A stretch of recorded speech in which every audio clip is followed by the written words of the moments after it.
Hello and welcome to Sean White's Solar and Energy Storage Podcast. Aloha and welcome to Sean White's Solar and Energy Storage Podcast. The reason I'm saying aloha is because our very special guest today is in Hawaii, and that's where he works. He is the general manager at REC Solar, and we want to be really nice to him. So Lukas Shield invites us to Hawaii. So aloha, Lukas. John, happy aloha from Honolulu. Really excited to be on your show today. Thanks for having me. And so we are recording from the Solar Training Center out here in a place called Canyon, California, that's just right over the border from Oakland. It's less than a mile away from the Oakland border. If you're one of our visual people here looking on YouTube, you can see in this clip, I'm showing the background, but I'm going to go back over here and stand in front of this microgrid water tank. That way, I will be able to avoid the wind on the microphone. And I know most people just listen to the podcasts anyway. So Lukas is in Hawaii, and my parents happen to be in Hawaii right now. They're on the Big Island doing some aloha themselves. They're over there for a wedding. In fact, I dropped them off at the airport yesterday morning at 5 o'clock. And we are talking to Lukas Shield from REC Solar, and I know about REC Solar as far as making solar modules. You probably know more than I do, right, Lukas? Well, hopefully a little bit more, Sean. So REC Solar that makes the modules is actually a completely different entity than REC Solar Company, although we have been confused for years. And REC Solar started in San Luis Obispo by some Cal Poly grads. And we've been in Hawaii as a commercial solar provider since about 2007. We're an IPP, an independent power producer, and we specialize in financing and developing on-site solar, microgrids, energy storage systems for businesses, municipalities, and schools all across the Hawaiian Islands. Oh, that's super awesome. That's interesting too, though. Let's talk about like the difference between your solar and the other REC so other people don't get confused. So the other REC is Scandinavian, I believe. Is that right? I don't know who owns them now. They originally were Scandinavian. Yeah, they're a Scandinavian solar panel manufacturer, where REC Solar, the IPP, like I said, we're a solar developer, financier. We acquire projects as well. We used to be a construction company. We no longer are. We're specifically focused on developing and building projects or purchasing projects that we're going to own and operate. So what does REC stand for in your company? Oh gosh, that was your. Renewable Energy Company, something like that, maybe? It is something like that. Yeah, I think they changed the acronym in the 90s, so it's been a long time since we've gone by anything different. I can find out for you though. Okay, great. And so you said in the 90s, how long has REC Solar Hawaii been going on for? So the Hawaii division has been operating since 2007. We've done Uh-huh. about 120 projects here on all the different islands of different sizes and scales, from small distributed projects all the way up to utility scale. Great. Yeah, wow. That's a long time in the industry, and Hawaii's a great place for solar. You've got a progressive mindset, you've got expensive electricity, you've got islands, you've got diesel. You know, like the best recipe for doing solar would be expensive electricity and good sunlight. You got that. It's a great proving ground. Yeah, there's a lot of things that don't make economic sense in other regions of the continental US, but the high cost of energy here and the cost of, batteries and modules coming down has made it an opportune spot to explore, different structures at the utility, different things like microgrids and battery, standalone battery projects. Yeah, we've got a lot of opportunities to make those kind of projects pencil out and benefit the customer and the utility. I remember something about like, I don't know, 12 years ago, something like that. Some people had me go out to Hawaii, and I was over on Maui, and we were trying to get some projects together, and I taught a class, and I spent about 3 weeks out there, which was really cool. They gave me like a nice car to drive around. It's like I probably should have never came home, but it was one of the things that they had me do is there's this company called Burnham Energy, and they did third-party inspections. So there would be like big solar companies that were, working across the country, and they would install a project, and they would want to make sure that it was a good project, like that it was installed right, and I'd measure the azimuth and I'd take pictures of the wiring and stuff like that. And I'll never forget this one project that I went to. And I went up to this guy's house and I, took a ladder and I went up on the roof and I looked at it. I was like, oh my gosh. Like there was PV underneath solar thermal modules. So there's like some things were not bolted together. It was definitely the worst install that I ever saw. And then I came down off the roof and the guy's like, yeah, what'd you think, man? And I was like, I think you might be hearing from somebody, because I wasn't supposed to go like, your system stinks or anything like that. And that was just a one-off. The other ones were fine. And there was just like some solar installer that didn't know what they were doing. And some of that has to do with the industry growing so fast. So I think at that time there was like, really good net metering. There was special rebates in Hawaii, and they would call it a separate PV system if it was on a different breaker. And what they would do is they would have like a whole bunch of microinverters on a whole bunch of different breakers, and they would get a whole bunch of rebates and a 30% tax credit. And back then they could export it all. So they didn't have to do the energy storage like they do today. And that comes from, there was just like too much all at once, and they had to start not letting people export. And so Hawaii was the proving ground for the United States for non-exporting systems, which pretty much means that they have batteries. And today we call them energy storage systems. And they were like lead acid batteries, even most of them back then. Were you working there then? I was not working there then. I've been with them with REC Solar for almost 10 years. And you're definitely talking about the boom and bust period. I was with Uh-huh. another provider back then. And So yeah, you a know lot all has about it. changed. Yeah. Yeah, a lot has changed with the technology, with the skill level, the installers, and yeah, with even the regulations around, how they're built or how they're financed. So yeah, much different solar world that we're working in today, even with recent legislation. Yeah. And it sounds like you're working on bigger systems, like not residential. Yeah, REC Solar does not do residential systems. We do commercial and industrial, and we do some small utility scale. We do develop small utility scale. We're looking at some in Hawaii right now that include storage or standalone batteries. And we're also looking at behind the meter CNI microgrids. So there's a lot of different definitions for utility scale. So what would the low end of utility scale look like for you in Hawaii, which is probably a lot smaller than what somebody would consider utility scale out in the central California Valley, where they have like, gigawatt scale projects? That's right, Sean. Yeah, it is a big difference. We're uniquely positioned here in that we are an island in the middle of the Pacific, and not only are we a chain of islands, but you also have the individual islands with their individual grid. So, you're supporting a lot less load demand. And so utility scale project right now, as identified through the utility RFP, is about 2.5 to 30 megawatts. 2.5 megawatt utility scale. Woo. So, some people Yeah. call that, oh, that's like a rooftop system. So, one of the terms that I teach in my classes, like my NABCEP PV associate class, is anti-islanding. And that's something that's in the National Electrical Code when they talk about a PV system. And so that is, you have an interactive PV system, and when it doesn't see frequency and voltage, it turns off. It cannot become an island of power. And there's all these inverters that do anti-islanding. I hope you take that personally and get back at those inverter companies, and whoever's coming up with that language in the NEC, you should join the CS Solar and Storage Industry Forum and make them stop using these anti-islanding terms. It's discriminatory against microgrids. Yeah, we're gonna have to work on that. Yeah, and people that live on islands, it's like that. What do they want to do? Just like raise the sea level and put you all underwater? It's like, what the nerve of those people? Yeah, I'm not sure. Yeah, and so islanding, on the other hand, is when your inverter, like a battery inverter, can work without the grid. There are actually some solar inverters that can work without the grid too, but that's super rare. So like in-phase inverters can do islanding if you have a microgrid interconnect device, so you can isolate from the grid. And SMA inverters have this thing called a secure power supply, where they can offer a little bit of backup if the grid goes down. I'm sure your grid never goes down.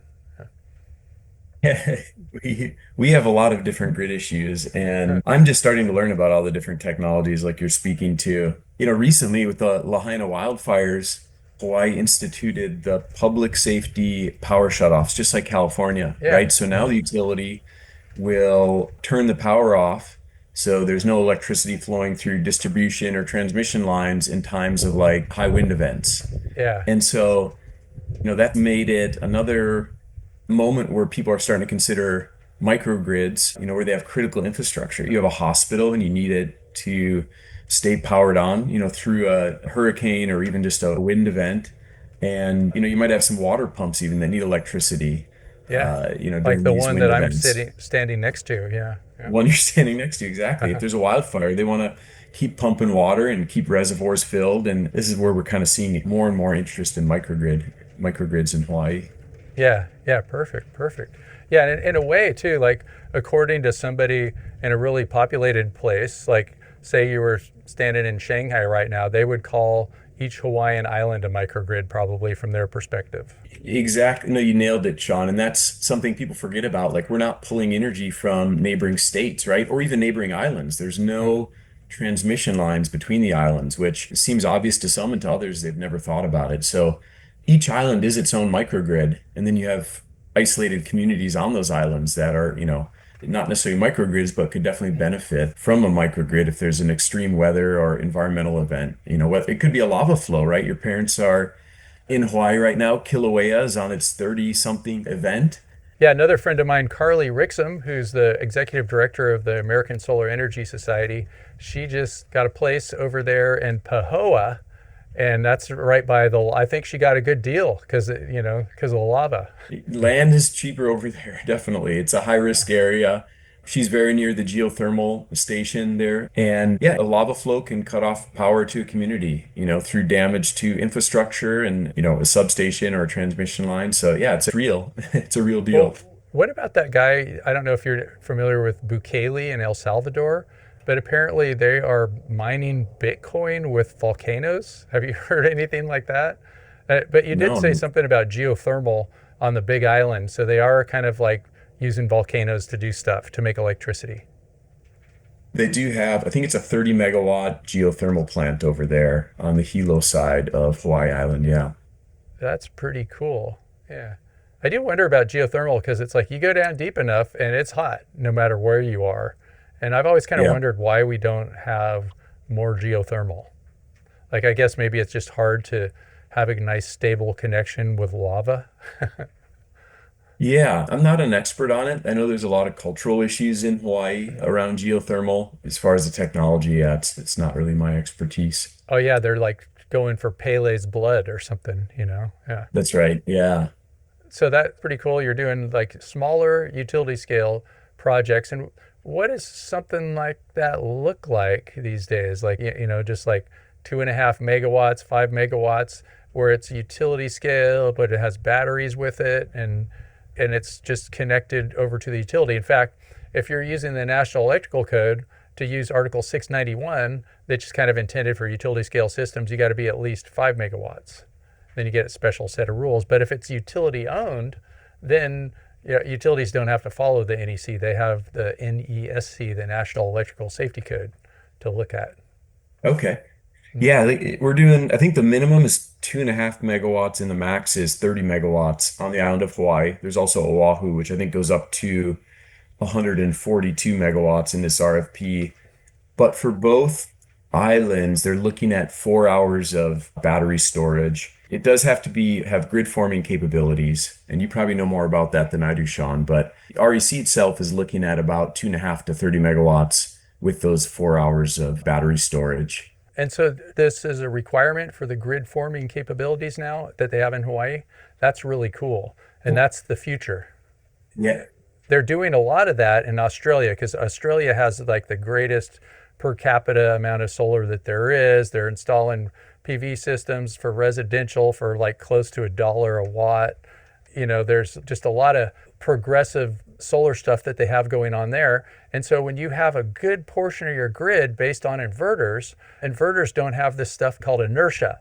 And so when you're spinning things like with a traditional power plant, when there's a fault on the line or a big draw of power, which a fault is actually sort of a big draw of power because it's all shorting out and takes a lot of power, it can, when you got a bunch of inertia, spinning something, it's not going to really slow it down. But when you have a bunch of inverters that do anti-islanding, like what we were just talking about, that is called a grid following inverter. And we have the technology to take these inverters, especially when you're using them with batteries, and to do what's called synthetic inertia and actually duplicate what happens when things are spinning and actually make things even better than something that's spinning. You could change the power factor. You got, capacitors and batteries, and you could supply a whole bunch of current to the grid all at once with these grid forming inverters. So it's pretty cool. That's really neat. Yeah, it's great to hear they're so progressive in Australia. And I mean, like I said, in Hawaii, we're really kind of the tip of the spear when it comes to some of those efforts in the USA here. Yeah, and then a lot of the country is following what's happening in Hawaii. So it's like Hawaii was the first place to not allow exporting or to make it so you don't get as much when you export. And California is like that now too, where you don't get as much for exporting. It's like you can still export, but you have a big incentive to charge a battery because you just don't get that much credit for exporting. And that's kind of just like a natural progression of things. And the thing was, the way they implemented it in California and perhaps Hawaii too, is they did it suddenly. And when you do sudden changes like that, it's really bad for business, for planning, for the whole reputation of the industry. So what they should do is make changes slowly, give you like a long warning time. I think I remember in Hawaii, it was like they made these rules so suddenly that people were in the middle of installing a solar system and all of a sudden the rules changed before they got it hooked up. And I remember hearing stories of people that installed solar systems and then a year later they couldn't connect them. And then you have to add the price of battery. So it's just common sense and courtesy for the government and policymakers to make it so you know what's going to happen, so you can plan. And that's just kind of another thing too, with like cutting back on all these, the tax credits with, the big bad bill and all that kind of stuff. It's just like a really sudden all at once thing that happens where I think actually it's going to be smoother than we think. But when we just like look at it at first, it's like, man, this is so abrupt, but there's going to be little ways that we can cushion it.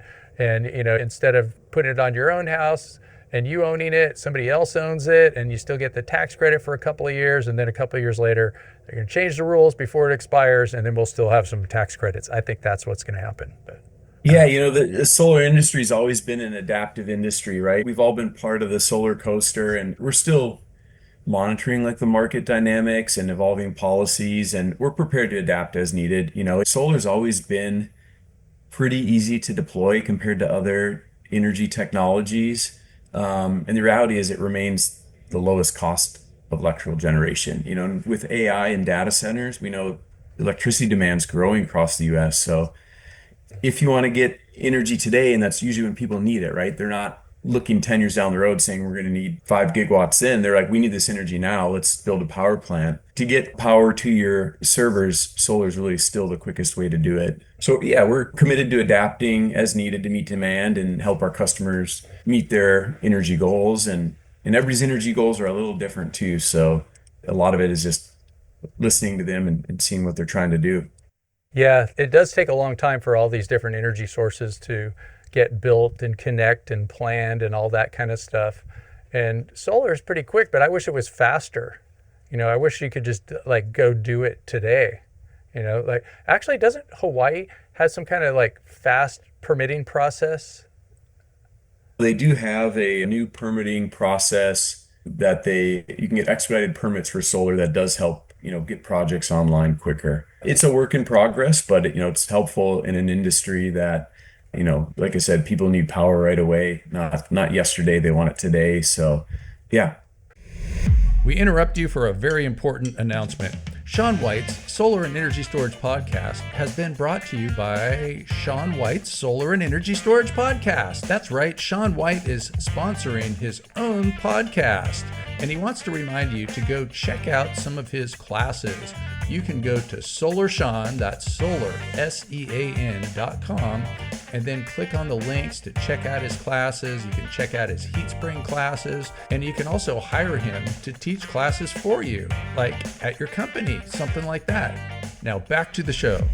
Well, I think that Hawaii needs more in-person solar training So you just let those people know that I'm on the coast real close to you guys. It's just a swim over there. I could actually take my sailboat over there. I did a class for the inspectors. I think it was probably during COVID or something like that, because unfortunately I didn't get to go there. But there was a bunch of, Hawaiian inspectors in the class, and that was kind of cool. That was as close as I got to Hawaii in the last couple, 5 years or something like that. But it's always a great place to go. Yeah, we'd love to host you, and you're always welcome to visit any of our sites, whether they're hopefully utility scale, microgrids or standalone battery. It's always great to see them in person too, right? You get a real sense of scale and what they're doing and why they're there when you're standing right next to the ocean or down a Uh-huh. mountain road, and you get why that solar system makes sense there, that battery system. I think it would be easier to install like a ground mounted system because you just stick the piles in the lava as it's hardening. Come up with a good 2000-degree pile, some Yeah. stable pile. Is We'll that we'll how buy hot it from you, it Sean. is? That how hot it is? Yeah, no problem. I'm sure we can figure I something think out. And I wonder how that would go with this with the engineering too. You have to just like wait. I guess people could divert channels. I also was telling my friend the other week about I had this idea to build a house out of lava, and you just see where there's the lava flow and you start building forms like you do with concrete, and then you can have a lava house and you don't have to go pay for the concrete truck. I'll come visit you there once it's once it's been tested. Yeah. And I think, what is it like? I think it's on Mars. They say that if humans go there someday, they'll live in lava tubes. Like there's these old lava tubes that would make good caves to protect us from radiation because they don't have an or a magnetic field around Mars like we do on Earth to protect you from the cosmic rays. I just wanted to say cosmic. Interesting. I've never heard that. Our soils do have a very high iron content, obviously, because the lava is iron and nickel, it's coming out of the earth. But yeah, You could also spill some of that lava into your batteries because we have lithium iron phosphate. So there's your iron right there. And I know that they say that over half of the weight, I think it's over half the weight, or there's more iron by weight in the earth than anything else. I think that's what it is. Like if you look at the inner core and the outer core of the earth, the stuff like right down deep in the middle that's like super, super hot, it's iron. yeah. Okay. That makes a lot of sense then. That's the below the lava stuff, but I guess the lava stuff is touching it, you know. One of our projects recently, Sean, this is a little over a year ago, we did a microgrid at a luxury resort on Hawaii Island.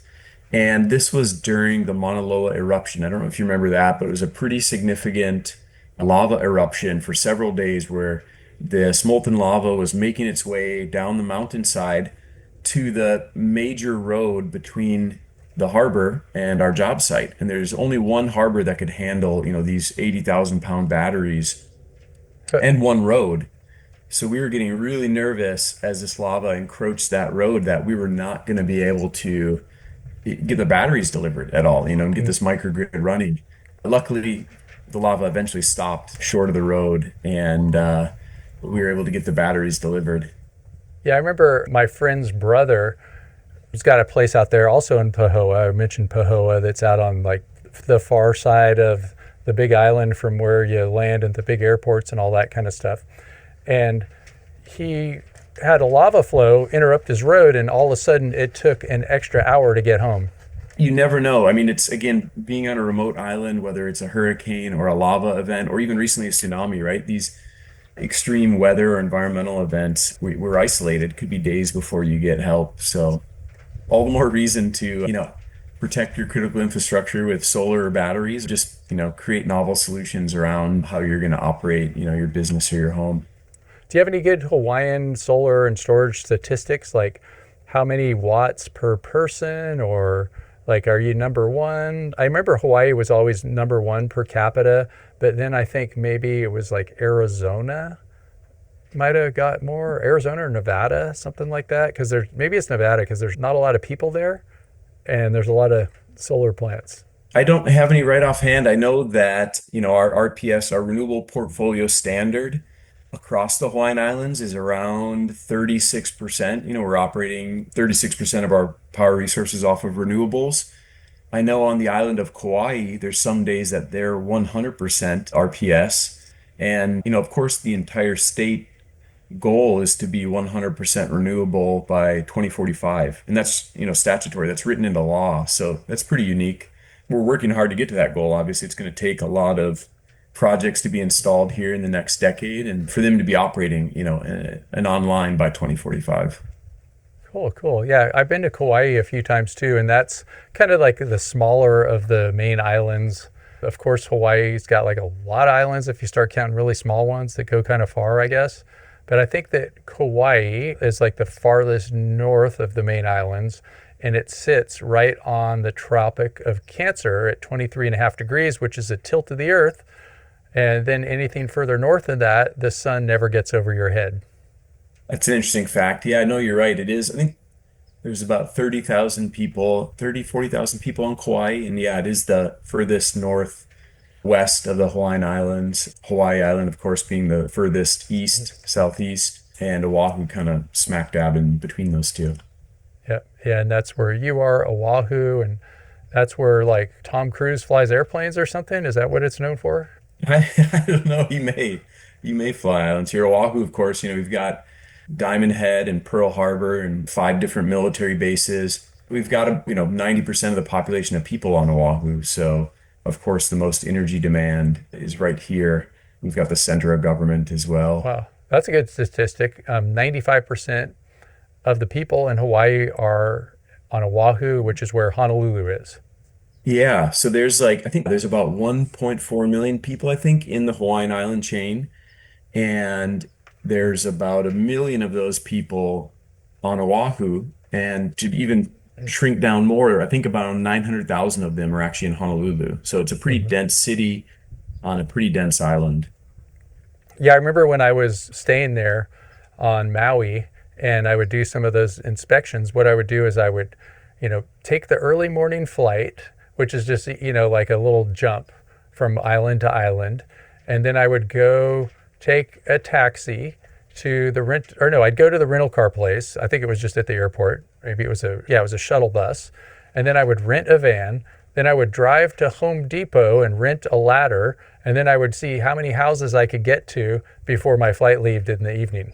And so it was kind of just like a fun little experience that I had there. And actually, I'd like to do it again. Yeah, yeah, it's really unique that you can do that here. And I remember too, there was like a lot of traffic. So, you're thinking like, oh, I'm going to go to Paradise. And it's like, what's going on? It's like traffic here. It's not supposed to happen. You definitely want to avoid rush hour. And then some other times I've stayed on, had a long layover. I used to go to the Philippines a lot, do training over there. And I would try to, on purpose, do the layover. And you can do pretty much anything under 24 hours. It doesn't cost anything extra, no airport tax or anything. So I'm kind of famous for 23-hour layovers. And I remember going there, staying at like a hostel. I think it was called Banana Bungalow on Waikiki. And, going up Diamond Head and walking on the beach and all that. It's kind of fun. Yeah. Yeah, it's a great place to visit and to hang out. And there's a lot to see in a pretty dense area here. So you should come back and do a training and see how things have changed since your last visit. I'd love to. Yeah, hook me up. Do you go to the RE Plus conference there? I know they have one in Hawaii. And I've been asking the RE Plus people like, hey, you got a class for me there? And I think maybe it's just not big enough. It's a pretty intimate conference. Yeah, we do go to RE Plus here in Hawaii. We're going to be in Las Vegas as well coming up here Great. I'll see you in there. September. Yeah. Okay. Yeah. Yeah, let's connect. And another important conference is actually the Hawaii Energy Conference. It used to be known as the Maui Energy Conference, and it's on Maui at the Maui Arts and Cultural Center. And it's really unique because, there's a lot of different stakeholders there. There's policymakers, there's state representatives. Sometimes the governor even comes. There's a lot of EPC contractors. There's developers. There's environmental groups. So that's a really important and great conference to attend if you want to understand what's happening, in the energy industry here in the Hawaiian Islands. Great. We'll put a link to that. What do you call that again? The Hawaii Energy Conference? That's right. Yep. Okay. I'll have to check that out.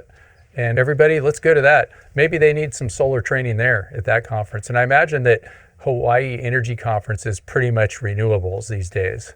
It's like how to, I guess, is it mostly diesel that traditionally fueled Hawaii? I know that they had a coal plant there that they shut down. It was like the last burning coal in Hawaii or something like that. Yeah, they recently decommissioned a coal-fired power plant and replaced it with Kapolei Energy Storage, a large battery storage plant. Obviously, batteries don't generate electricity, they just store it. But that was, to help replace some of the firm power needs. We have, diesel generators, we have fuel oil generators. A lot of those are, looking to be decommissioned or brought offline here in the next decade. And there is some talk at the Hawaii Energy Conference about LNG. I'm not really involved in that, but it's not all renewables. There are some other discussions happening in the background. Okay. But it's kind of cool that renewables is pretty much taken over Hawaii for the most part. Is there, like, how much diesel is going on there? I remember like they used to say it was like mostly diesel powered. I don't know that number offhand. I could find out for you. I'm not really familiar with how much diesel versus fuel oil. Do you know how much solar's there now? Like how many megawatts, gigawatts, terawatts, pentawatts, whatever the next thing is, quintawatts, Google watts? I don't know that offhand either, but I can find that out for you as well in the Hawaiian Islands. Yeah, it changes so fast, it's hard to know. It's like, I know REC has installed around 117, megawatts of solar. But yeah, I don't know in the Hawaiian Islands how much is specific to solar. so what is REC looking for as far as like, new business, customers? Do you need employees? Anything like that? Yeah, we're focused right now on like I said, the small utility scale developments in Hawaii. We're also looking at some behind the meter C&I. It could be from food and beverage or from hospitality. And, even microgrids, like I've said, have become more and more popular in Hawaii. So we're working with a large agricultural customer now. They've got a peak time of season where they need to make sure that their crops are harvested, in a very short duration of time and kept under refrigeration. So now they're even talking about creating a microgrid to help keep their reefer plants up during these critical times, and especially if there's a public safety power shutoff, PSPS. Did you say reefer plants? The yes, refrigeration plant. Yeah, Uh-huh. to clarify Come for on. to clarify for the Californian. Yeah. Uh-huh. Yeah, I thought you were like hanging a little bit loose there, with your And reefer. just Aloha Friday. Yeah. Reefer for refrigeration, and I wonder what you're refrigerating there. Yeah. Aloha Friday. There's our But fruits and vegetables. Yeah. yeah, they call that pakalolo for people that are not in the know. So, are you a surfer? I do like to get in the water. Yeah. I mean, you Uh-huh. really have to have a relationship with the ocean when you live on an island. And yeah, I Uh-huh. do. I do surf and enjoyed some of this swell that was around last week. How about you, Sean? I'm not a surfer, probably because when I was in college, my friend was teaching me at the Huntington Beach Pier, and this big longboard knocked me in the head.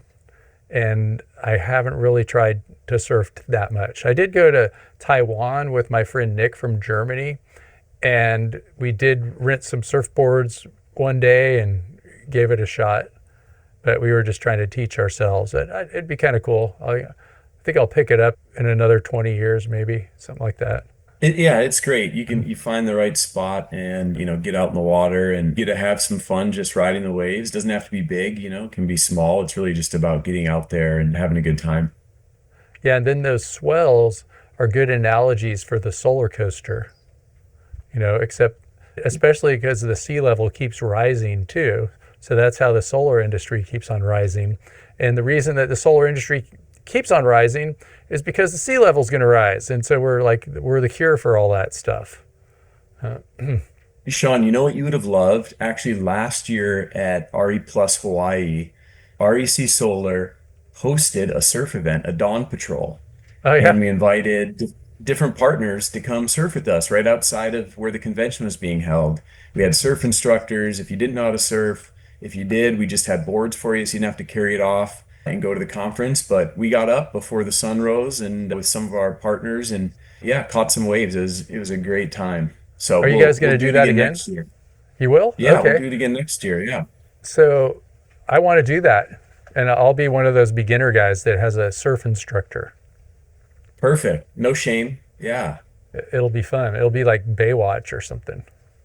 We work with a local, native Hawaiian surf instructor, and the guy is just filled with aloha and really knowledgeable. So you'll have a great time. All right, cool, cool. All right. So let's see, is there anything else that we should cover today? Man, we're excited here in Hawaii to keep moving the boundaries of how people are, receiving or utilizing their energy resources. Like I said, we're working a lot on microgrids and even these utility scale solar and storage projects or standalone battery plants. And we see a lot of opportunities on the horizon as energy demand grows. So, just looking forward to see what the future holds, and are open to discussions around how people want to manage their energy or energy savings. Great, great. So I can't wait to come out there and get some surf lessons and go to the solar conference. And it just sounds like it's going to be the best time ever in paradise. I've always wanted to figure out a way to have normal business there. I even have a sailboat that if I really wanted to really bad, and I've, maybe take a chance, I could just go cut across and be there in a couple of weeks. So I don't have to pay for those darn plane tickets, and I could get there like Greta Thunberg on a sailboat, No hotel needed either. Perfect. Uh-huh. Great. Yeah, I know. I'd have my own place to stay. I might lose a mast though. I need to probably tune up the boat a little bit. So, all right. Well, let's see. Where do people find you, Lukas Shield, General Manager of REC Solar Hawaii? I am in Honolulu, Hawaii, and you can go to REC Solar's website to find more about REC Solar or myself. If you have any questions on projects that you're looking to sell, maybe you've got an old system that you don't want to own anymore and you're looking for somebody to take it over, or you're looking to develop a project. You want to create a microgrid to bring resiliency to your business or your community, or just for energy savings, reducing your demand. So head to our website, recsolar.com. All right. And check me out. All right. So thank you so much, Lukas Shield, and thanks for listening to Sean White's Solar and Energy Storage Podcast. Go to SolarSEAN, that's SolarSEAN.com. Get yourself NABCEP certified, take some free or some not free heat spring classes, and learn all about solar, like thousands, like tens of thousands. I think I'm almost up to 40,000 people that have signed up for my heat spring classes.